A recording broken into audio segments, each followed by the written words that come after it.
Olá pessoal, vamos de mais notícias do Botafogo, mas antes não esqueçam de se inscrever no canal e deixar o like. O atacante Igor Jesus respondeu à ausência na lista de Carlo Ancelotti com uma atuação de destaque pelo Botafogo. Em duelo contra a Universidade de Chile pela Libertadores, ele marcou o gol da vitória e foi eleito o melhor jogador em campo. No Newton Santos, com Ancelotti presente nas tribunas, Igor não apenas balançou as redes, ele se tornou referência técnica do time após a expulsão de Jair. E apesar do esforço, quase deixou uma assistência, o gol de Arthur foi anulado por toque de mão no início da jogada. Fico feliz de estar podendo ajudar a minha equipe, ainda mais sob os olhos do novo treinador da seleção, disse o atacante após o jogo. A convocação é consequência do meu trabalho aqui no Botafogo. Mesmo em desvantagem numérica, Igor Jesus aumentou sua zona de influência em campo. Recuou, organizou, disputou bolas no corpo e se apresentou como pivô. Também apareceu para arrancadas e dribles fora da área, movimentando-se com desenvoltura. Seu gol premiou esse esforço. Após jogada rápida iniciada por Vitinho e triangulação entre Arthur e Savarino, o venezuelano cruzou na medida. Igor antecipou a marcação e cabeceou firme para as redes, garantindo os 3 pontos. Com a vantagem, passou a reter a bola no ataque e enfrentou a defesa chilena quase sozinho. Ainda assim, conseguiu criar boas jogadas em contra-ataques e segurou o jogo nos minutos finais com inteligência e entrega. Questionado sobre o desempenho de Igor e a ausência na seleção, Renato Paiva foi diplomático. Preferiu exaltar o técnico italiano. Tudo aquilo que eu disser ao meu colega Ancelotti é redundante. Ele viu com atenção, afirmou. O Igor tem feito grandes jogos, mas quem escolhe é o Ancelotti. Eu só desejo sorte a ele. É um orgulho tê-lo aqui. E é um orgulho também contar com o Igor no nosso elenco, completou o treinador. Agora vamos a mais um vídeo. Não esqueça de deixar o like. Ações com Lucas Decena. Olá amigos e amigas, tudo bem? O Botafogo treinou hoje pela manhã e segue preparação por aqui até sábado, quando viaja para enfrentar o Santos no domingo na Vila Belmiro. Fora de campo, a diretoria tem trabalhado para reforçar o elenco para manter a busca por títulos no segundo semestre. Já tem encaminhadas as contratações dos zagueiros Abner do Juventude e do Caio do Krasnodar da Rússia e tem negociação bastante avançada para trazer o meia argentino Álvaro Montoro, de 18 anos, camisa 10 do Vélez Sarsfield, que lá é bastante comparado ao Thiago Almada. Também fora de campo, quem está passando férias no Rio é o Arthur Jorge, técnico que comandou as conquistas da Libertadores e do Brasileirão no ano passado. Ele se reuniu com seus ex-jogadores num restaurante na Barra da Tijuca para almoçar ontem. Deve estar com saudade do Alvinegro. Forte abraço para todos e todas. Valeu, Lucas. Jogador do São Paulo, gente, Damian Bobadilla, se pronunciou depois de ter sido acusado de xenofobia pelo venezuelano Miguel Navarro do Tajeres, num jogo da Libertadores. Bobadilla disse que não teve a intenção de discriminar ninguém, mas acabou reagindo mal durante uma troca de ofensas entre os dois. O volante paraguaio pediu desculpas, afirmou que se desculpará de novo caso encontre Navarro pessoalmente. Ali por detalhes burocráticos para ser acertado como reforço do nosso clube. E vou trazer falas do John após a nossa vitória pela Copa Libertadores América, colocando aqui os bate-papos que aconteceram ali na zona mista. Tudo isso dentro desse nosso giro de notícias. Roda a vinheta, que daqui a pouco eu tô de volta.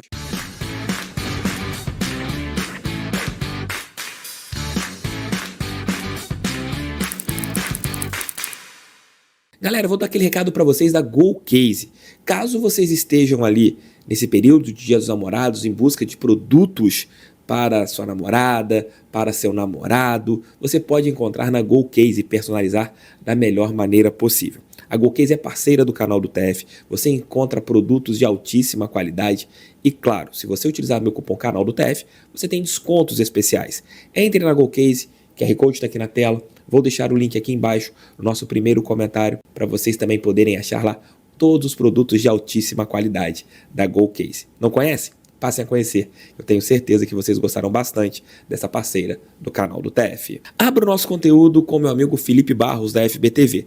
Abner está ali com negociações praticamente sacramentadas com o Botafogo, faltando apenas questões burocráticas. Claro, a gente sabe que só dá para anunciar um jogador, ou depois do caso Wendel, quando ele chega no estádio Newton Santos ali para sua apresentação, ou quando o Botafogo faz o anúncio, apesar que o Wendel fez o anúncio também nas redes sociais, quando o jogador veste a camisa do Botafogo.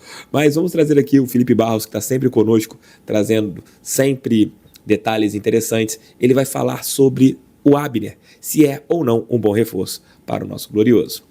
Fale aí, Felipe. Fala, galera alvinegra, ligada no canal do TF, aqui quem fala é Felipe Barros. Sou responsável pela FBTV no YouTube, estou aqui diretamente de Blumenau, no belíssimo CT da Artex, para falar um pouquinho sobre Abner. Zagueiro que está muito próximo aí de chegar para reforçar o Botafogo. Bem, pessoal, o Abner é um zagueiro de 21 anos de idade, quase 1,90 m, né, tem 1,89 m, e foi, assim, titular do Juventude durante praticamente todo esse ano. No ano passado, em 2024, ele faz 4 joguinhos só como profissional, nem chega a completar as partidas, de maneira geral, e esse ano ele começa, assim, tendo titularidade, até ele completar o 6º jogo no Campeonato Brasileiro. Acredito que o pessoal já imaginava que ele fosse ser negociado, aí ele parou, foi pro banco, não continuou jogando. Mas vinha sendo uma das gratas revelações do Juventude na temporada, fez um ótimo Campeonato Gaúcho, já chamava a atenção de diversos clubes no futebol brasileiro. O Abner é um zagueiro destro, que joga pelo lado direito.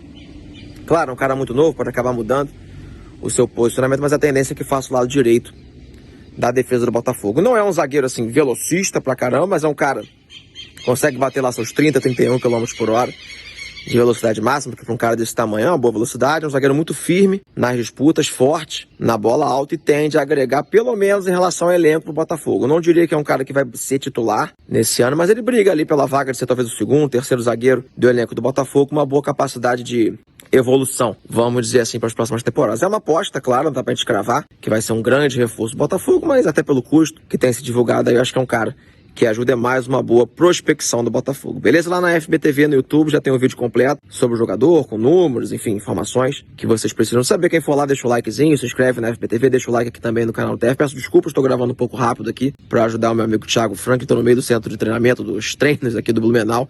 Depois, quando tiver mais contratações do Botafogo, a gente volta aqui na FBTV e no canal do TF. Valeu! Valeu, meu amigo, obrigado por sua participação, sempre atento aqui no canal do TF. Deixe seu like, inscreva-se no canal, compartilhe esse vídeo em seus grupos WhatsApp. O canal do TF feito para todo torcedor que ama a nossa estrela solitária de General Severiano. Queridões e queridonas, a Zona Mista tem várias entrevistas e eu coloquei aqui nos últimos conteúdos algumas delas. Vou colocar para a gente finalizar todas as que o canal do TF tem disponibilizado aqui para vocês, com o John, goleiro John, que não trabalhou muito no jogo, e esse foi um dos pontos que até mesmo surpreendeu o nosso goleiro. Ele esperava que fosse trabalhar demais e não trabalhou na partida que nos levou às 8ª de final. E no giro de notícias de amanhã, nós já saberemos os primeiros colocados, já temos alguns primeiros colocados, faltando os últimos para o sorteio da próxima segunda-feira. Vejam aí as falas do John. O Estudiante vem aqui e o goleiro faz cera. O Carabobo vem aqui e faz cera. Agora você teve a oportunidade também de revidar, mas logo no começo do segundo tempo já tomou cartão amarelo. É meio incoerente a arbitragem em relação a quando o goleiro é da casa e quando o goleiro é visitante?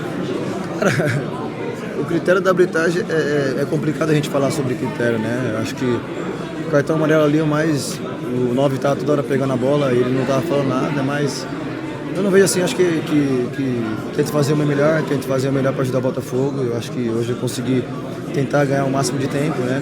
Claro que o cartão amarelo fica mais difícil, mas eu acho tranquilo, acho que não tem esse critério todo, assim, claro, quando os goleiros que vêm aqui em casa faz muito mais cera e acabam demorando para tomar amarelo. Eu não sei se é comigo, se é alguma coisa, mas quando eu começo a querer, não esfriar o jogo, né, mas de certa forma ali controlar o jogo, eu acabo sendo penalizado com o amarelo, mas é tranquilo, acho que é ter a cabeça boa e feliz demais pelo resultado de hoje, acho que o amarelo não interfere em nada. Eu sei que pode parecer brincadeira, mas estão falando muito na imprensa do Cristiano Ronaldo. Queria saber a sua opinião sobre isso, tem espaço no time do Botafogo pro Mundial? Tá louco, como que não tem? Se quiser, até no gol tem espaço, pô. E o Botafogo encaminhou a contratação de Álvaro Montoro, jogador da equipe do Vélez Sácio, de 18 anos, um jovem jogador, uma negociação que girou ali por volta de 8 milhões de dólares.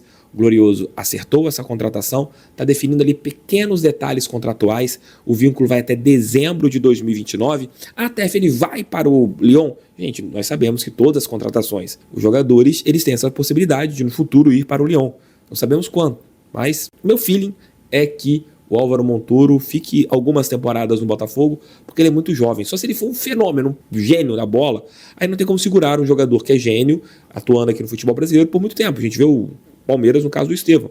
Brilhou e foi embora. Isso pode acontecer se ele for um atleta fora da curva, até mesmo para não ir para o Lyon, ir para outra equipe do futebol europeu.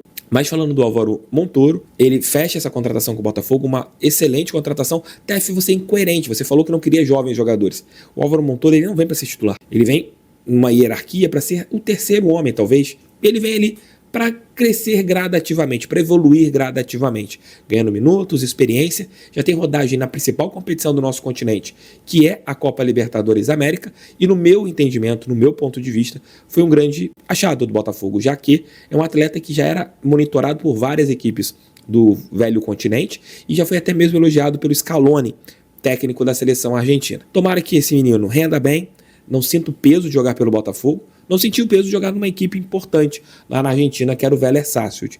E aqui no nosso clube, que ele seja bem recebido, vai jogar o Super Mundial, vai jogar as oitavas de final da Copa Libertadores América, e é uma contratação muito interessante. Uma contratação pensando no futuro, que também pode funcionar no presente. Eu acredito que em uns 6 meses, esse menino, talvez ali para o Campeonato Carioca, para o início do próximo ano, ele já esteja num nível interessante. Vai se adaptar, sem pressa, não vamos jogar uma pressão em cima do moleque, vamos deixar o moleque crescendo naturalmente, mas isso foi uma grande sacada do Botafogo, a contratação do Álvaro Montoro.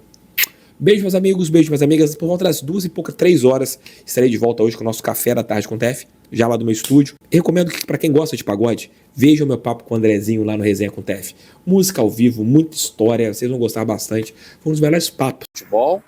O Lyon teve a documentação aprovada pela Federação Francesa de Futebol para jogar a Liga Europa. Então o Lyon conseguiu aí a aprovação das suas contas, existem restrições e tal, mas o principal objetivo foi conseguir essa liberação para jogar o torneio internacional. Então a vitória aí da Eagle Futebol. Agora vamos ao que interessa. A imprensa sul-americana rasgou, teceu elogios ao Botafogo, de formas às vezes até exagerada, né? Porque era bem diferente do que eles falavam antes, há uma semana. Nem a vitória sobre o Estudiantes fez com que o Botafogo fosse tão temido como é hoje. Eu falo hoje, hoje mesmo. Né? Hoje, dia 28 de maio de 2025. Vamos ouvir aí um pouquinho do que a imprensa sul-americana falou? Para poder saltar estas líneas, que significa clasificar la otra fase, o ganar, ¿no es cierto?, meterse en octavo, en cuarto y todo ese tipo de cosas, tú necesitas jugadores desequilibrantes, incluso en este escenario. Que la U, como tú bien dices, se vio todo bien, un jugador más, uno pensó que podía hacer la diferencia, pero la verdad, Botafogo con 10 terminó corriendo más, un equipo con mucha velocidad, y particularmente creo que hay jugadores de la U que tocaron techo en este partido. É interessante como o Botafogo, até o John Textor brincou nas redes sociais sobre isso, né? O Botafogo se acostumou com essa coisa de jogar com 10. E não é todo time que simplesmente ganha forças quando perde um jogador, porque a tendência é o contrário, né? Agora, a imprensa sul-americana destacando isso, e a verdade é que quando estava 11 contra 11, o jogo estava até mais confortável para a Universidade de Chile. Depois da expulsão, parece que da mesma forma que aconteceu com o Atlético Mineiro, a Laú ela se viu na obrigação de ter que fazer um resultado diferente. E acabou cedendo mais espaços, e o Botafogo acabou encontrando mais espaços, o que seria um contrassenso. O Botafogo deveria ceder mais espaços, mas o Botafogo foi inteligente e conseguiu encontrar mais espaços de ataque e acabou fazendo o seu gol numa escapada dessas.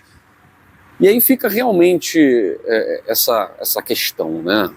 Qual é essa mística que está rolando com o Botafogo, que quando ele tem que se enfraquecer, ele se engrandece ainda mais? Vamos ouvir aí mais comentarios. Este plantel de Lole le sobra para pelear el campeonato acá nuestro, la liga nuestra.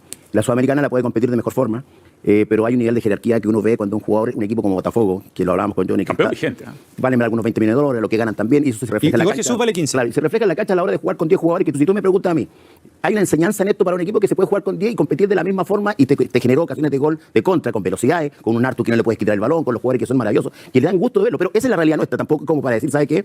Queremos que compita de la misma forma acá, con Botafogo, el último campeón de la Libertadores, es imposible. Bom, eu falei isso desde o início da fase de grupos, que por mais que a Universidade de Chile, o Estudiantes tem tradição, é tetracampeão, não preciso falar da camisa do Estudiantes, mas a Universidade de Chile também é uma equipe chilena que se notabilizou em jogar várias edições de Libertadores quase todo ano. A Universidade Católica, a Universidade de Chile, Colo-Colo. Mas nos últimos anos estava rolando um Atipato, estava rolando aí outros nomes, né? Nublense, a Laú estava fora. E eu logo no início falei que o O time da Laú, ele num cenário normal, não ia competir com o Botafogo. O que aconteceu foram 2 cenários anormais. Um Botafogo que na primeira rodada com a Laú ainda estava ganhando corpo com o Renato Paiva. Renato Paiva ainda estava fazendo ajustes. Patrick de Paula era titular. E ontem um cenário totalmente diferente, que foi o jogador expulso. Então, 2 oportunidades que a Laú teve de competir, e até a imprensa chilena vai falar isso, que foram oportunidades raras. E por isso causa uma frustração muito grande na torcida, na imprensa, porque teve a chance da vida. É você jogar contra o atual campeão com um jogador a mais por 70 minutos. E nem assim conseguiram. Porque o Botafogo está muito à frente. Até um deles vai falar sobre o teto, né? O teto da Universidade de Chile talvez já tenha batido, que foi competir em alto nível dentro do grupo. Concordo. Na Sul-Americana, eu acho que o teto é um pouquinho mais alto. A Laú pode subir mais. Na Libertadores já tinha batido. Naquela derrota por 3-0, no empate com o Carabobo, ali já tinha batido no teto. Então acho que foi um resultado justo, previsível, não posso dizer por causa do contexto, mas eu acho que a imprensa chilena entendeu que o Botafogo está bem acima. Tenía que afrontar este partido de cómo se podía jugar de igual a igual este Botafogo, que necesitaba sumar sí o sí el triunfo para poder seguir avanzando. Recordemos, el vigente campeón de este certamen, y lo termina haciendo con apenas una anotación de Igor Jesús en un partido muy complejo. El último campeón tenía la opción en su cancha y no iba a ser un rival que uno podía... Tenía la esperanza, pero la realidad era esta, ¿no? Ahora, la sensación amarga queda desde el punto de vista que con un jugador más durante mucho tiempo podrías haber hecho algo más. Yo creo que ahí está la clave de este partido. La U no supo manejar esa situación. Incluso yo termino con la sensación de que a Botafogo le hizo bien tener un jugador menos. Y esa sensación, o sea, una mala sensación, por decirlo de una forma. Entonces, hubo pasajes donde no se notó que estaban con 10 jugadores. Claramente, por eso digo, desde lo anímico le hizo bien el estar con uno menos, porque hasta que estaban 11 contra 11 había cierta paridad y cierto espacio. Incluso yo notaba que tenía cierta tranquilidad por momentos para jugar a la U. Pero le faltó un jugador a Botafogo y desde lo psicológico a ellos lo potenció. Y yo creo que la U no tuvo la capacidad de descifrar esos momentos. Jogadores. Essa é a questão. A Universidade de Chile tem um time aguerrido, toca bem a bola, tal, mas jogadores decisivos. É claro que as equipes brasileiras, eles sempre falam sobre isso, porque os times brasileiros têm mais categoria, chegam na cara do gol e não perdem, e fazem, tal. Aliás, o jogo vai ter uma ocasião em que o cara da Laú vai cruzar num lance muito parecido com o do Igor Jesus. O Igor Jesus faz o gol. O cara lá da Laú perde. Nem cabeceia para o gol, né? Raspa a cabeça. Então, a questão do jogador, da qualidade do jogador, isso é muito importante e é um mérito do próprio Botafogo, é um mérito do scout, é um mérito de quem contrata, do John Textor. E a gente sabe que não é todo mundo na América do Sul que tem a condição que o Botafogo, por exemplo, tem de chegar e tirar um Álvaro Montoro do Vélez Sarsfield. Um Vélez Sarsfield que está jogando Libertadores. Aliás, da mesma forma que aconteceu com o Abner no Juventude, a imprensa argentina noticiou que talvez o Montoro nem jogue essa partida decisiva contra o Peñarol. Um jogo decisivo e o Vélez não vai ter o seu jogador de meio campo, por conta da negociação, né? É claro que ele pode jogar pelo Botafogo, contanto que não jogue as oitavas. Atuação exuberante do Igor Jesus, que chamou a atenção não só da imprensa sul-americana, como a gente já falou, mas da imprensa brasileira, que tanto despreza alguns jogadores que jogam dentro da área, né, em tese, no desenho inicial do jogo, né? Quem é o atacante, quem é o centroavante e tal. Igor Jesus, camisa 99 e tal. E a imprensa brasileira, boa parte dela mal informada, boa parte dela não assiste a todos os jogos. Pode parecer humanamente impossível, mas se você recebe para isso, você tem que se virar e tem que fazer. Pelo menos assistir a algumas partes dos jogos, né, para você poder, com o mínimo de autoridade, comentar sobre um jogador.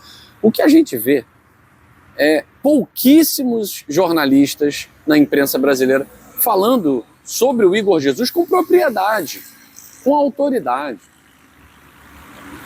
E ontem e hoje a gente foi obrigado a ouvir pessoas que não sabem nada de futebol, não sabem nada de Botafogo, terem que elogiar o Igor Jesus. Para mim são elogios vazios porque assistiram somente a esse jogo. Tá? Aí você não pode analisar um jogador por uma partida só. A gente que vê o Igor Jesus o tempo inteiro, a gente sabe como é um jogador cujos números não podem refletir jamais o quão diferenciado ele é.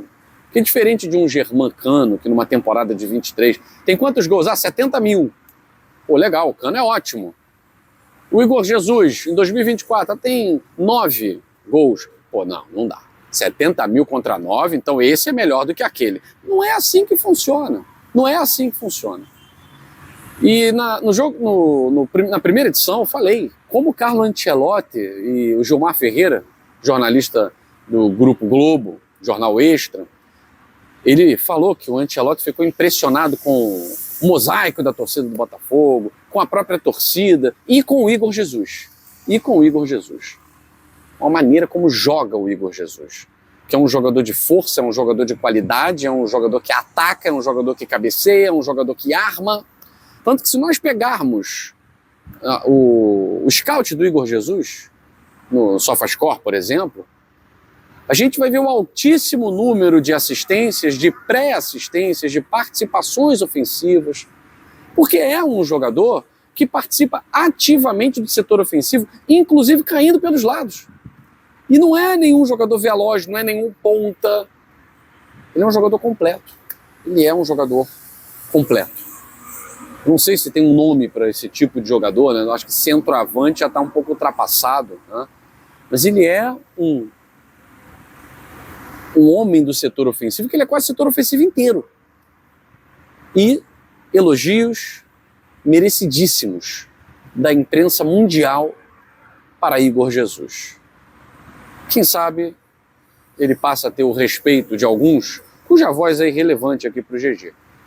Mas eu tenho certeza que isso chega, né? E o jogador, quando é avaliado por um grande meio de comunicação, que tem gente que não está preparada para falar sobre tudo, isso de certa forma machuca, né? Quando você escuta falar mal de você, mesmo que aquela pessoa não saiba quem é você, não te acompanhe, isso é ruim, né? Isso é ruim. Então hoje foi um dia em que a gente viu a imprensa brasileira e do mundo inteiro dizer: eis aí um centroavante diferenciado. Por que não está na seleção brasileira? Aí tem que perguntar para quem manda nas convocações. O Ancelotti deve estar também se perguntando, né? Enfim, eu fico por aqui, gente. Um abraço grande a todos vocês.